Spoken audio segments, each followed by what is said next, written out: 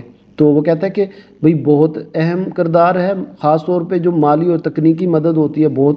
اچھا پھر اس نے نا, اب دیکھیں یہ یہاں سے لے کے نا یہاں سے لے کے یہاں تک, یہ سوال میں صرف اس نے اگزامپل دی ہے, اور اگزامپل میں اس نے کیا کہا ہے کہ بھئی جیسے کراچی کی اسٹیل مل لگی تھی تو روس نے ہماری مدد کی تھی سائنسی طور پہ.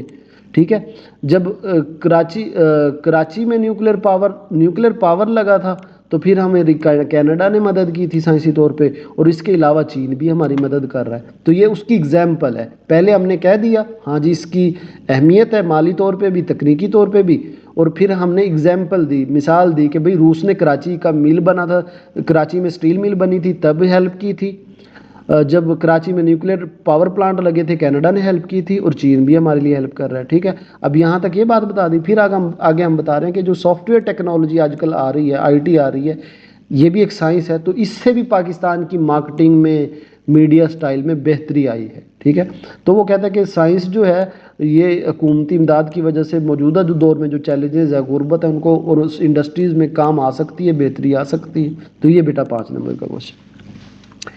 اس کے بعد suggest some way in which Pakistan can compete with its international trading partners. کوئی ایسے طریقے بتائیں جو پاکستان بین الاقوامی تجارتی اہم منصوبوں کے ساتھ مقابلہ کر سکتا ہے. تو مطلب اس کا سمپل مطلب یہ ہے کہ ہم انٹرنیشنلی اپنی تجارت یا ٹریڈ کو کیسے بہتر بنا سکتے ہیں، کیسے بہتری آئے گی. اب یہ دیکھیں میں نے ہائی لائٹ کیے ہیں 4-5 چیزیں، یہ آپ نے ذہن میں رکھنی ہے، کوشچن آپ خود بھی لکھ لو گے. پہلی بات بھئی آپ کے ملکوں کے ساتھ تعلقات وہ اچھے ہونے چاہیے. اچھے تعلقات ہوں گے تو لوگ آپ سے تجارت کریں گے. آپ کی کوالٹی اچھی ہونی چاہیے، کوالٹی کنٹرول اچھا ہونا چاہیے چیزوں کا، تبھی تو باہر کے ملکوں میں چیزیں بکیں گی. ٹائم شیڈول پہ آپ پورا اتریں. آپ انہیں کہیں کہ میں 14 اگست کو چیزیں بھیج رہا ہوں تو آپ نے 15 اگست نہیں کرنی. ٹھیک ہے. پھر WTO کو برقرار رکھے. WTO بیٹا یہ دنیا کا انٹرنیشنل کوالٹی چیکر ہے، یعنی یہ اگر جس کو اپروو کر دینا تو اس کو پھر ساری دنیا مانتی ہے کہ یہ چیز صحیح ہوگی. تو اس پہ پورا اترے، اس کے معیاروں پہ پورا اترے. کرنسی کے تبادلے کو بہتر بنائیں. مطلب کہ اپنی کرنسی کا جو تبادلہ ہے، یعنی ڈالر سے روپے اور روپے سے یون، ان کو بہتر کریں. تجارتی وفود ملک میں بھیجیں. اس کا مطلب ہے کہ لوگوں مطلب ٹریڈ کیسے ٹھیک ہوگی، آپ دنیا میں لوگ بھیجیں، اپنے وفد بھیجیں کہ بھئی ہم سے تجارت کرو، ہم سے تجارت کرو. تو یہ 4-5 چیزیں ہیں، اس سے آپ کی تجارت ٹھیک ہو جائے گی.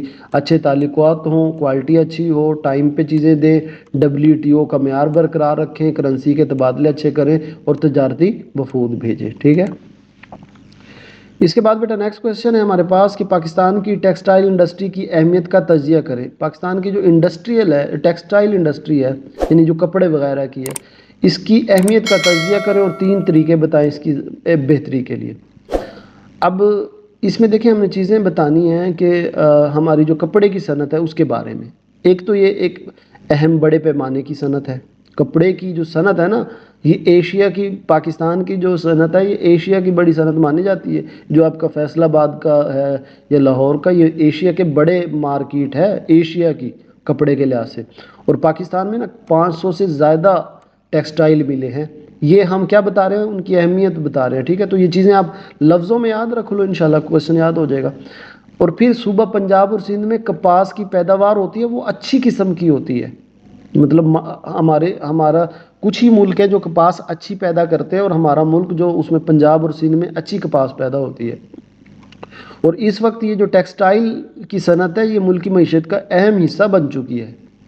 اور خاص طور پہ وہ کہتا ہے کہ سوتی ٹیکسٹائل ہے، یہ بھی بہت بڑی، ایک جو سوت کا کپڑا ہم بناتے ہیں یہ دنیا میں ایکسپورٹ ہوتا ہے. لوگوں میں جتنی انڈسٹریوں میں لوگ کام کرتے ہیں نا، اس میں آدھے لوگ تو ٹیکسٹائل انڈسٹری میں ہوتے ہیں. یعنی اگر آپ کہیں کہ ملک میں 1 لاکھ بندہ انڈسٹری میں کام کرتا ہے تو 50,000 لوگ وہ کپڑے کی صنعت میں کام کر رہے ہوں گے. ٹھیک ہے.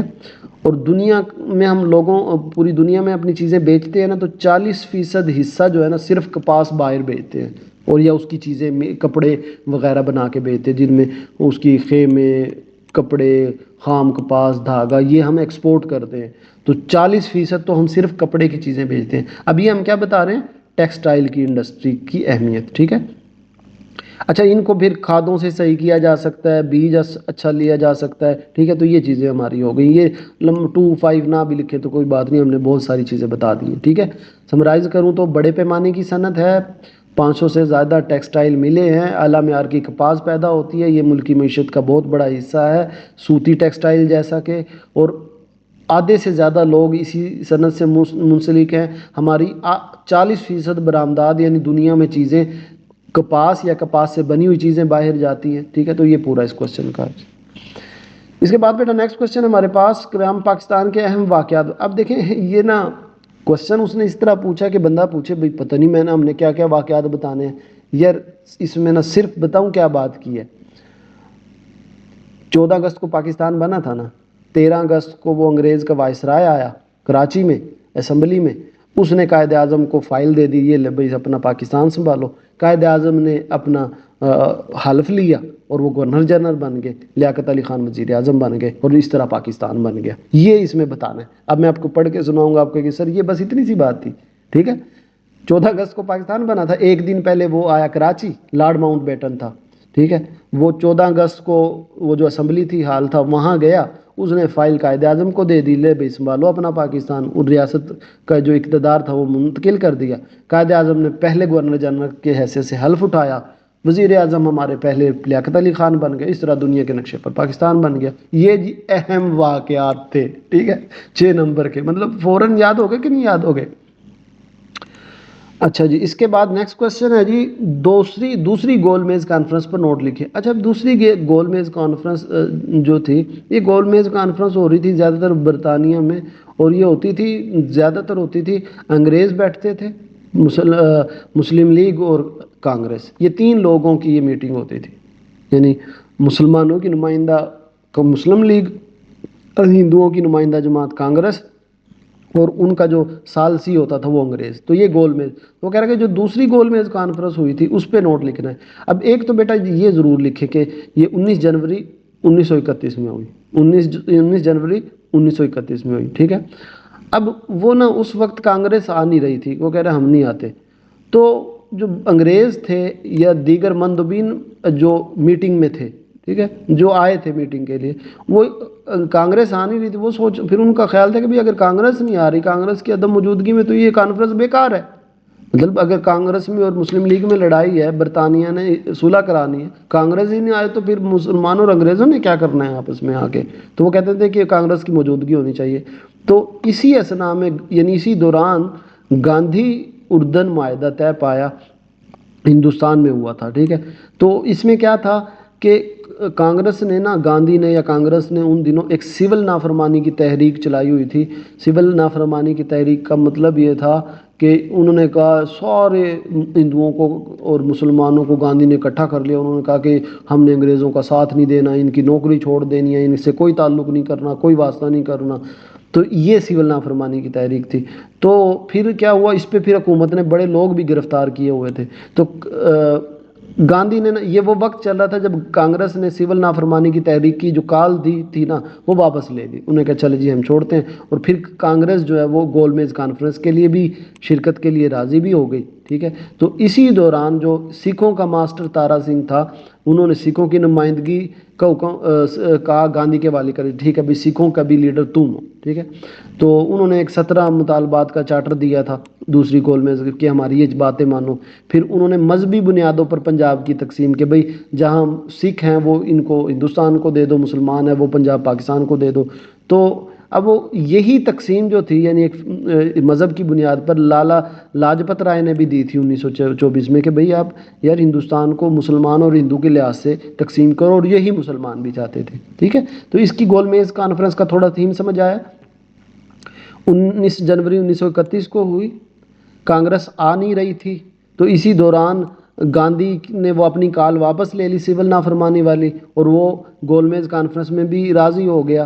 پھر اسی لیے ماسٹر تارا سنگھ جو سکھوں کا لیڈر تھا، اس نے کہا کہ ہمارا لیڈر اب یہ گاندھی ہے، تو وہ اپنے 17 نکات لے کر آیا، ٹھیک ہے، اور انہوں نے کہا کہ بھئی جو پنجاب مسلمانوں کا وہ پاکستان کو دے دو، اور جو سکھوں کا وہ انڈیا کو دے دو، ٹھیک ہے۔ تو یہ چیز اس کی سمری ہوگی۔ اس کے بعد بیٹا ہمارے پاس کوشچن ہے اسلامیہ کالج پشاور پر نوٹ لکھنا ہے ہم نے، اسلامیہ کالج پشاور پہ۔ اچھا یہ اسلامیہ کالج پشاور جو ہے نا، یہ جو آج کا خیبر پختونخوا کا ظاہر ہے پشاور خیبر پختونخوا میں ہے، تو یہ اس وہاں پہ موجود ہے، ابھی بھی موجود ہے۔ کس نے بنایا تھا یہ؟ عبد القیوم خان نے بنایا تھا، ٹھیک ہے۔ کس نے بنایا تھا؟ صاحبزادہ عبد القیوم خان نے بنایا۔ اچھا یہ اس میں صوبہ بھر سے طلبہ آتے تھے پڑھنے، اور اس کے طالب علم سردار عبد الرب نشت اور یہ ڈاکٹر عبد الجبار شامل تھے، یہ جو 2 نام لکھے ہوئے ہیں نا، یہ پاکستان تحریک کے بہت بڑے نام ہیں. اور اس کالج نے نا، اسی کالج نے ایک اسلامیہ کالج پشاور نے قومی شعور بھی بہت زیادہ پیدا کیا تھا. اچھا یہ کیونکہ سر سید ان دنوں نا اسکول اور کالج بنانا عام نہیں تھا، تو یہ سر سید نے شروع کی تھی چیزیں. تو اسکول کالج دھڑا دھڑ سر سید بنانے جا رہا تھا، کیونکہ سر سید چاہتا تھا کہ مسلمان پڑھے. تو کیونکہ یہ پشاور سے پہلا آدمی تھا صاحبزادہ عبدالقیوم خان جی نے کالج بنایا تھا، تو اس لیے اسے صوبہ سرحد کا سر سید بھی کہتے تھے کہ یہ صوبہ سرحد کا سر سید ہے. کیونکہ جس طرح سر سید نے علی گڑھ کالج بنایا تھا، اسی طرح انہیں اسلامیہ کالج بنایا تھا. ٹھیک ہے، تو یہ چیز ہو گئی. اس کے بعد بیٹا محمڈن ایجوکیشن کانفرنس کا کردار واضح کریں. اب محمڈن ایجوکیشن کانفرنس، اس میں یعنی یہ کانفرنس ہوتی تھی یہ سر سید کے زیر نگرانی، یعنی اس میں ڈسکشن ہوتی تھی. تو آغاز کب ہوا؟ 1886 کو. اس کا مقصد کیا تھا کہ تعلیم سے لگن پیدا ہو مسلمانوں میں، اور یہ تعلیم کے ساتھ ساتھ ایک سیاسی پلیٹ فارم بھی تھا، جہاں مندوبین یعنی میٹنگ کرنے والے لوگ جو آتے تھے ان پہ سیاسی اور تعلیمی بحث کرتے تھے، بات ہوتی تھی. اور سر سید کیا کرتے تھے کہ یار انگریزوں کی مخالفت نہ کرو، سر سید یہ کہتے تھے، کیونکہ مسلمان انگریزوں کی مخالفت کرتے تھے، انگریز حکومت تھی ان کی، وہ پھر ظلم کرتے تھے. تو سر سید نے اس کا یہ حل نکالا کہ یار ان سے مخالفت نہ کرو، یہ ہمارے اب بن گئے ہیں حکمران، تو ان سے مل کے چلو. تو اس وجہ سے پھر یہ کہ انگریزوں کا وہ پھر رویہ تھوڑا سا ٹھیک بھی ہو گیا تھا. ٹھیک ہے. ہوائی نقل و حمل، یہ جو جہازوں سے ہوتی ہے، اس پہ خصوصیات بیان کرنی ہے. 5 نمبر کے آسان سی بات ہے بھائی. ایک تو یہ فوری ضرورت ہے، مطلب کہیں ایسی جگہ جہاں پہ کوئی سامان نہیں پہنچ رہا تو جہاز پہ فوراً چلا جائے گا. یہ وہاں بھی چیزیں پہنچا دیتا ہے جہاں دوسرا راستہ نہ ہو جہاز. ٹھیک ہے، لیکن یہ مہنگا طریقہ ہے، لیکن ہے بہت تیز اور قابل اعتماد طریقہ. اور یہ پہاڑی علاقوں اور برف سے ڈھکے راستوں پہ بھی فوراً جہاز ہے، اس نے ہوا سے جانا ہے. تو دیکھیں 5 نمبر کی چیز آسان ہے. اس کے بعد ہے گاؤں سے شہر جانے والی سڑکوں کی اہمیت. یہ ہم نے پہلے بھی بتا دی ہے کہ بھئی اس سے فائدہ کسان کو ہوتا ہے کہ وہ اپنی چیزیں شہروں میں جا کے بیچتا ہے اور مہنگی بیچتا ہے. اس کے بعد بیٹا پاکستان کی اہم برآمدات بتانی ہے. کپاس اور کپاس سے بنی چیزیں، مچھلیاں، کھیلوں کا سامان، چمڑے کا سامان. یہ ہم کیا بتا رہے ہیں جو پاکستان دوسرے ملکوں کو دیتا ہے، باہر بھیجتا ہے. آلات جراحی، یہ جو میڈیکل کا سامان ہے، آپ کو حیرانگی ہوگی سب سے اچھا دنیا میں، مطلب سب سے اچھا سے مراد ہے بہت سارے ملکوں میں یہ آپ کے سیالکوٹ سے بن کے جاتا ہے. آلات جراحی جو یہ سرجری کے جو سامان ہوتے ہیں. تو قالین ہے، ہاتھ کی بنی ہوئی چیزیں، یہ برآمد کرتا ہے، یعنی دوسرے ملکوں کو بھیجتا ہے.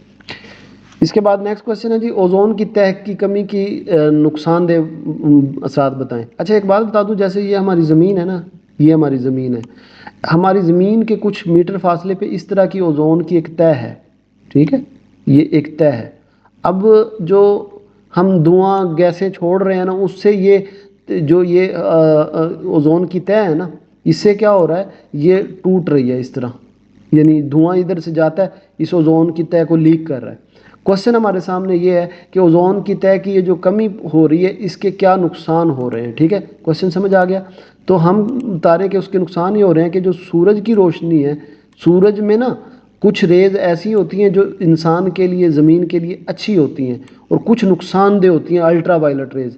اچھا جب یہ طے پوری تھی تو تب تو یہ ریز یہاں سے ٹکرا کے واپس چلی جاتی تھی. ٹھیک ہے، لیکن اب یہ لیک ہو رہی ہے گرین ہاؤس ایفیکٹ کی وجہ سے. تو وہ جو الٹرا وائلٹ ریز تھیں وہ کہاں آ رہی ہیں؟ ہماری زمین پہ آ رہی ہیں. اس لیے الٹرا وائلٹ شعاعیں جو ہیں وہ زمین تک آ رہی ہیں، جانداروں تک پہنچ رہی ہے، جس سے اس ریز سے جلد کے کینسر بڑھ رہے ہیں، قوت مدافعت خراب ہو رہی ہے، آنکھوں بھی خراب ہو رہی ہیں، تو اس ریز کی وجہ سے. تو یہ اوزون طے کا ہم نے نقصان بتا دیا کہ اس کے یہ نقصان ہو رہا ہے. ٹھیک ہے. اس کے بعد ہے جی گلوبل وارمنگ کیا ہوتی ہے. اچھا گلوبل وارمنگ بھی یہی چیز ہوتی ہے. میں چلو آگے ہی بنا دیتا ہوں. اب دیکھیں زمین ہے نا، زمین، اب اوزون طے ہے. اب جب باہر سے روشنی آتی ہے نا، شعاعیں آتی ہیں، تو کیا ہوتا ہے کہ جو فائدے کی شعاعیں ہیں نا وہ یہاں پہ روک لی جاتی ہیں. ٹھیک ہے، اور جو نقصان دہ شعاعیں ہیں وہ واپس بھیج دی جاتی ہیں. لیکن وہ لیک ہو رہا ہے تو نقصان دہ شعاعیں اندر اکٹھی ہوتی جا رہی ہیں، اکٹھی ہوتی جا رہی ہیں. تو اس سے کیا ہو رہا ہے کہ زمین کا جو درجہ حرارت ہے وہ بڑھتا جا رہا ہے، اور وہ کہتے ہیں کہ 2011 سے 2020 تک بہت زیادہ بڑھ گیا، تو اس کو ہم گلوبل وارمنگ کی، یہ دیکھیں گلوبل سارا ہے وہ وارم ہو گیا ہے، گرم ہو گیا ہے، ٹھیک ہے۔ 5 نمبر کا ہے، اللہ کرے آپ کا آ جائے۔ پاکستان کے ادائیگی کے توازن کو بہتر بنانے کے اقدامات بتائیں۔ ادائیگی کے تعاون کا مطلب ہوتا ہے کہ آپ مال کتنا بیچ رہے ہیں، یعنی یوں سمجھ لیں کہ عام گھر کی روٹین میں کہ آپ کما کتنا رہے ہیں اور لگا کتنا رہے ہیں، تو اس کو بہتر کیسے بنایا جا سکتا ہے؟ بھائی اس کو بہتر بنایا جا سکتا ہے کہ آپ نا زیادہ اور اعلیٰ قیمتی اشیاء بنائیں اور ان کو باہر بیچیں، ٹھیک ہے، اپنی چیزیں جو ہیں وہ قیمتی بنائیں، مطلب بڑی بڑی چیزیں بنائیں اور ان کو بیچیں۔ پھر جو آپ کی ڈیمانڈ ہے، عالمی طلب ہے، یعنی دنیا میں دیکھیں کس چیز کی ڈیمانڈ ہے وہ چیزیں بنائیں، جیسے آئی ٹی ہے، مارکیٹنگ ہے، ان کو بہتر بنائیں، اور اپنی آبادی کو بھی کنٹرول کریں، کیونکہ جتنا زیادہ آبادی ہوگی خرچ بھی زیادہ ہوگا۔ تو یہ 3 طریقے ہم نے بتا دیے اور 5 نمبر کے، ٹھیک ہے۔ اس کے بعد ہے سمندر کو لاحق خطرات بتائیں۔ اچھا دیکھیں، سمندر کو لاحق خطرات بتانے ہم نے کون کون سے خطرے ہیں۔ اب آپ نا پہلے یہ رٹ لیں، لفظ رٹ لیں کہ جو میونسپل فضلہ ہے، یہ جو گندگی میونسپل کی ہے، شہروں کی گندگی ہے، یہ ایک خطرہ ہے۔ جو گلوبل وارمنگ ہو رہی ہے، شعاعیں آ رہی ہیں، یہ بھی خطرہ ہے۔ کارخانوں سے جو دھواں اور گند نکل رہا ہے، یہ بھی سمندر کے لیے خطرہ ہے۔ بحری جہازوں سے بھی چلتے ہوئے تیل نکلتا ہے یا وہ دھواں چھوڑتے ہیں، تو یہ بھی ایک خطرہ ہے۔ اور جو زیادہ یہ ماہی گیری مچھلی وغیرہ پکڑ رہے ہیں، یہ بھی خطرہ ہے۔ اب ہیڈنگ آپ کے ذہن میں آگے تو آپ لکھ لو گے۔ اب میونسپل فضلہ جو ہے، یہ ہماری گند جاتا ہے، سمندری جو جاندار ہیں وہ تباہ ہوتے ہیں، ان جو بایو ڈائیورسٹی حیاتیاتی یعنی وہ جاندار ہیں ان کا تنوع ختم ہو رہا ہے، ٹھیک ہے۔ تو اسی طرح اب جو گلوبل وارمنگ ہے، اس سے درجہ حرارت بڑھ رہا ہے، جو سمندر میں جانور ہیں ان کی اقسام خطرے میں پڑ رہی ہے۔ کارخانوں سے جو سیوریج اور دیگر پانی سمندر میں چھوڑتے ہیں، یہ مچھلیاں وغیرہ مر رہی ہیں۔ تو یہ طریقہ ہے، ٹھیک ہے۔ آپ نے لیکن ہیڈنگ یاد کرنی ہے، آگے سے خود بتانا ہے۔ میونسپل فضلہ جو یہ آبادیوں کا گند ہے، یہ گلوبل وارمنگ ہے، کارخانوں سے نکلنے والا ویسٹ ہے، بحری جہاز ہیں، اور زیادہ مچھلیاں پکڑنا، ماہی گیری ہیں۔ یہ چیزوں کو سمندر کو، یہ خطرات ہیں سمندر کو، ٹھیک ہے۔ اس کے بعد سمندر خوراک کے ذریعے کے طور پر کام کرتے ہیں، وضاحت کریں۔ ہاں بھائی بالکل۔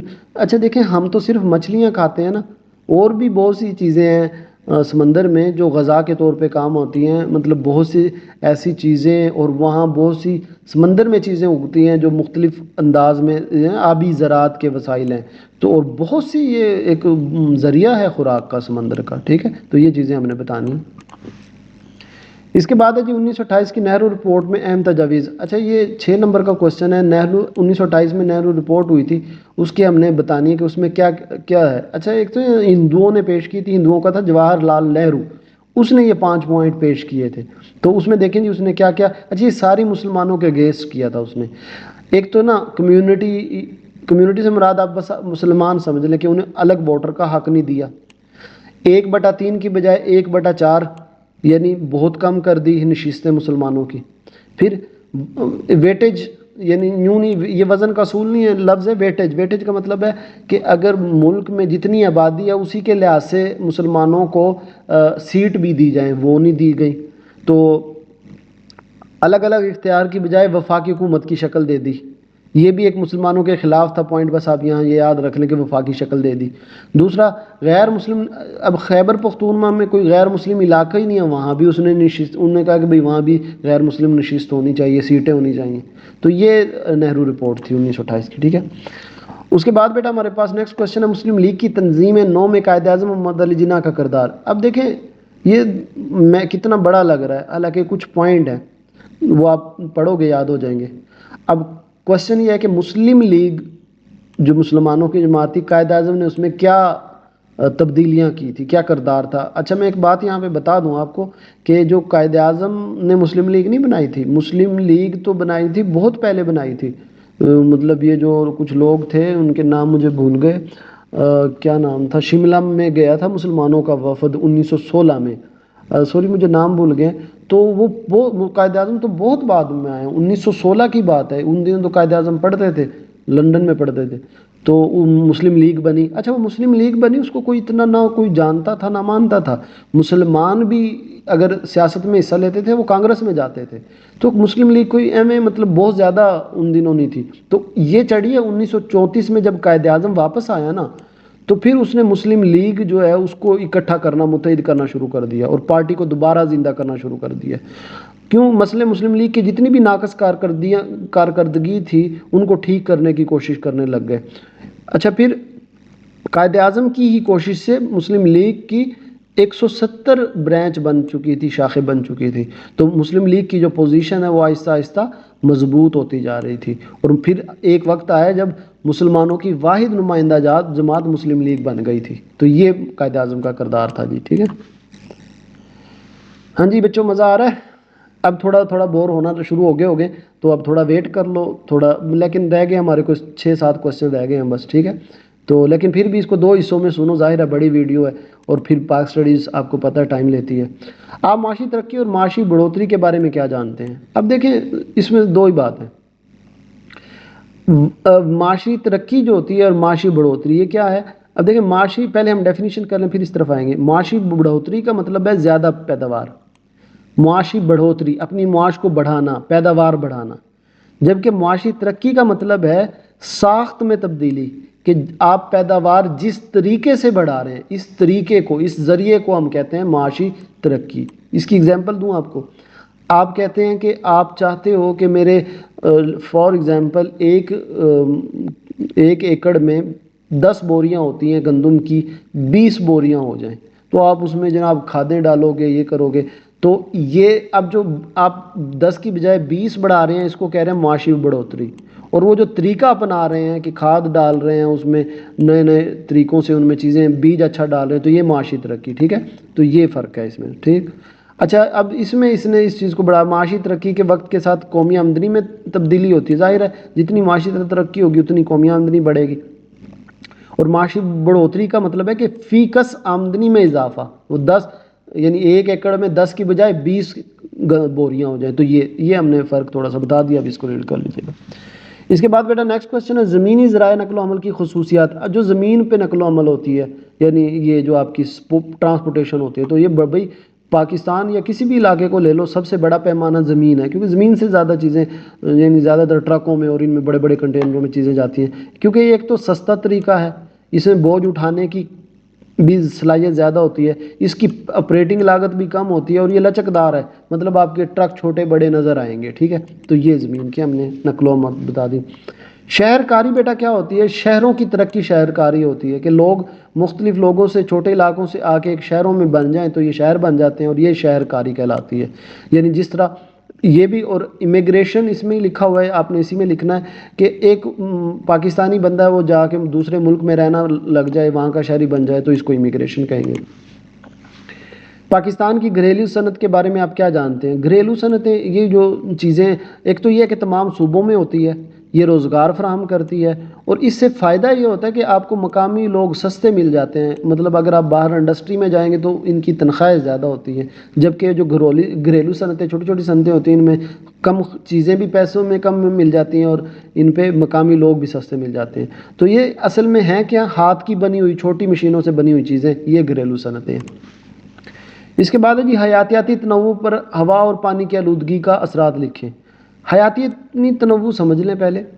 اب حیاتیاتی تنوع کا مطلب ہے کہ جیسے ایک نسل ہے، پرندوں کی، چڑیا کی ایک نسل ہے، یا شیر کی ایک نسل ہے، وہ اپنے آپ کو محفوظ رکھے، اس کو حیاتیاتی تنوع کہتے ہیں، بایو ڈائیورسٹی کہتے ہیں، ٹھیک ہے۔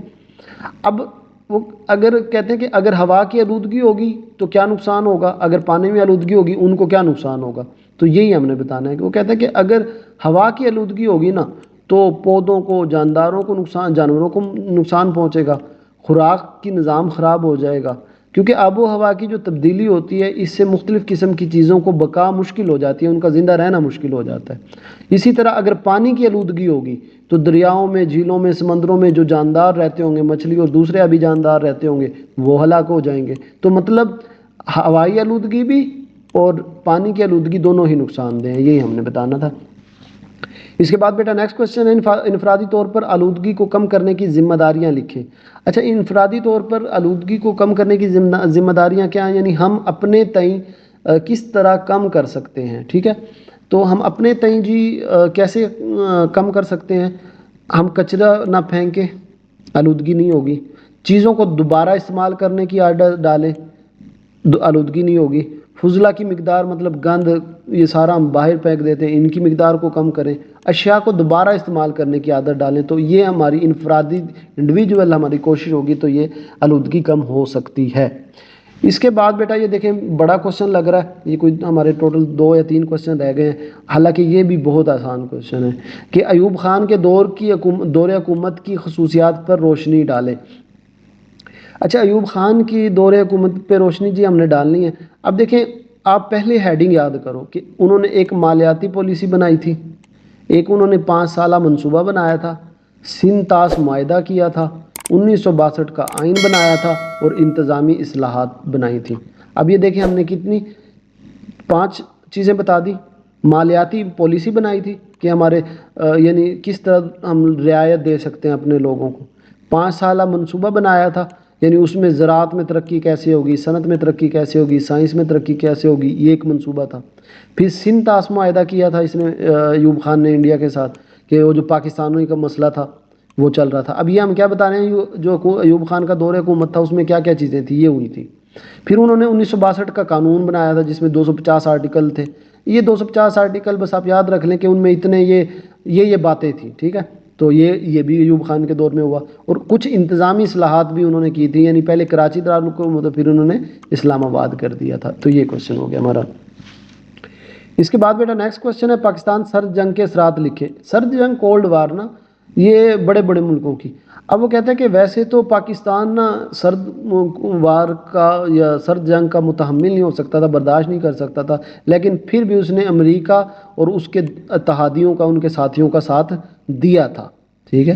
تو اس کی بات کہتا ہے اس سے ہوا کیا کہ معاشی پوزیشن کی، کیونکہ ہم کمزور تھے نا، معاشی طور پہ کمزور تھے، اس لیے اب یہ ایک سیٹو اور سینٹو معاہدہ ہوا تھا تو اس پہ بھی ہمیں سائن کرنا پڑا ہے، ہمیں ان منصوبوں میں بھی عمل، کیونکہ ہم کمزور ہیں نا معاشی طور پہ، تو یہ چیزیں ہمیں کرنی پڑتی ہیں. حالانکہ ہم چاہ نہیں رہے ہوتے کہ ہم مغرب کے ساتھ اتحاد کریں، لیکن ہمیں مجبوراً کرنا پڑتا ہے. اسی طرح 1980 میں افغانستان اور روس کی جنگ ہوئی تھی تو اس میں بھی ہم نے مجاہدین کی اور مغرب کی حمایت کی تھی، کیونکہ اس میں امریکہ اور برطانیہ کی مدد تھی، تو ہم نے ان کے چکر میں آ کے ان کی ہیلپ کی تھی. ٹھیک ہے. تو یہ ہو گیا. لیں جی سیکنڈ لاسٹ کوشچن ہمارا آ گیا کہ گرین ہاؤس گیسوں کے اخراج کو کم کرنے کے لیے ہم تجدید توانائی کا استعمال کیسے کر سکتے ہیں، کیسے گرین ہاؤس افیکٹ گیسیں ختم ہو سکتی ہیں. ایک تو بیٹا ہم پیٹرول کی بجائے سولر سسٹم چلائیں، ہوا سے انرجی پیدا کریں، سمندروں سے بجلی پیدا کریں، بایو میس یعنی گند سے بجلی پیدا کریں، اور بڑے بڑے ملک انہی چیزوں سے بجلی پیدا کر رہے ہیں. اس سے کیا ہوگا کہ فیولز کی ضرورت نہیں ہوگی، کیونکہ ساری گرین ہاؤس جو ہیں ہوتی یہ فیول سے ہی خارج ہوتی ہیں. تو اگر ہم فیولز کا استعمال کم کر دیں گے تو یہ گیسیں بھی کم ہوں گی. ٹھیک ہے. یہ لیں جی لاسٹ کوشچن ہے بیٹا. ویڈیو کو لائک آپ نے ضرور کر دینا ہے، چینل پہ نئے آئے ہیں تو سبسکرائب کر دینا ہے. اور میری محنت آپ کو کیسی لگی ہے، آپ کو ہمارا ہسٹری جیو کا پڑھانے کا انداز، حالانکہ یہ پیپر کا ٹائم ہوتا ہے، میں کوشش کرتا ہوں جلدی جلدی، ورنہ تو اگر ٹاپک وائز ہو تو بہت مزہ آتا ہے پڑھنے میں، لیکن پھر بھی بیٹا آپ نے بتانا ضرور ہے کیسا مزہ آیا یا نہیں آیا. اچھا اس کوشچن ہے جی ہمارے پاس، یہ ایک دن کوشچن ہے شدید موسمی کیفیت کیا ہے، اس کی وجوہات بیان کریں. اچھا شدید موسمی کیفیت کیا ہے کہ اگر عام معمول کے مطابق سے ہٹ کے کوئی مختلف ہو جاتی ہے، یہ چاہے ایک دن کی ہو یا کافی مدت کے لیے، اس کو شدید موسمی کیفیت. جیسے پچھلا دسمبر گیا تھا، اچانک سے بہت سردی ہو گئی تھی، ایک سال آیا تھا بہت زیادہ گرمی ہو گئی تھی، تو یہ شدید موسمی کیفیت ہوتی ہے.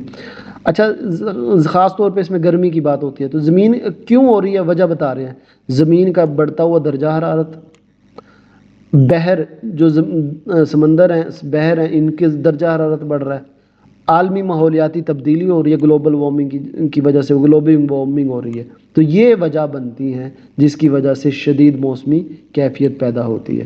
تو بیٹا یہ ہمارے کوشچن تھے. اچھا میں آپ کو کوشچن نہ دکھا دوں سارے پیپرز کے، تاکہ نا آپ کو اندازہ ہو جائے کہ آپ کا جیسے یہ پیپر ہے نا، بعض بچے یہ دیکھ لیں بیٹا، تاکہ نا بعض بچے کوشچن چھوڑنے کے عادی ہوتے ہیں، تو وہ یوں نہ ہو کہ پورے پیپر کے ہی چھوڑ دیں. تو یہ دیکھیں ایک ہمارا یہ ہے ورژن، دوسرا ورژن یہ ہے، تیسرا ورژن ہمارا یہ تو انگلش کا ہے، پھر نیکسٹ ورژن ہے میں یہ اس لیے بیٹا دکھا رہا ہوں تاکہ آپ نہ کوئی اس میں سے ایسے نہ چھوڑ دیں جو پورا مثلا آپ سارے کے سارے یہ چھوڑ دیں اور صبح پیپر بھی یہی آ جائے خدا نخواستہ. تو نیکسٹ ورژن بیٹا آپ کا یہ ہے، پھر اس کے بعد یہ انگلش کا ورژن ہے، پھر اس کے بعد نیکسٹ اردو کا ورژن ہے. اور بیٹا کچھ ایسے کوشچن بھی ہیں جو مطلب اس میں نے ابھی دکھائے نہیں ہیں کیونکہ میں نے صرف اس میں آپ کو دکھانا تھا، مجھے نہیں پتا تھا کہ میں آپ سارے ورژن دکھاؤں گا. تو شروع کے جو 5-6 کوشچن ہیں اس والا پیپر نہیں ہے، وہ میں اگلی کی کسی ویڈیو میں آپ کو دکھا دوں گا یہ، لیکن اہم ہیں سارے، یہ سارے میں نے پیپر کے نکالے ہیں. تو اس میں سے آپ نے کوشش کریں سارا کریں. اور بیٹا دعا بھی ہے، دعا ہم نے کر دی، اب دعا ہم کرتے ہیں اللہ پاک آپ کو پیپر میں کوشچن ہی وہی آئیں چھوٹے چھوٹے جیسے یہ کوشچن ہے، جو آپ کو اچھے یاد ہو وہی پیپر میں آ جائے. اللہ کرے آپ کے 100% مارک آئیں. ہماری بیٹا ڈھیر ساری دعائیں ہیں. اپنا خیال رکھیے گا، بہت اچھی تیاری کیجیے گا. اللہ حافظ.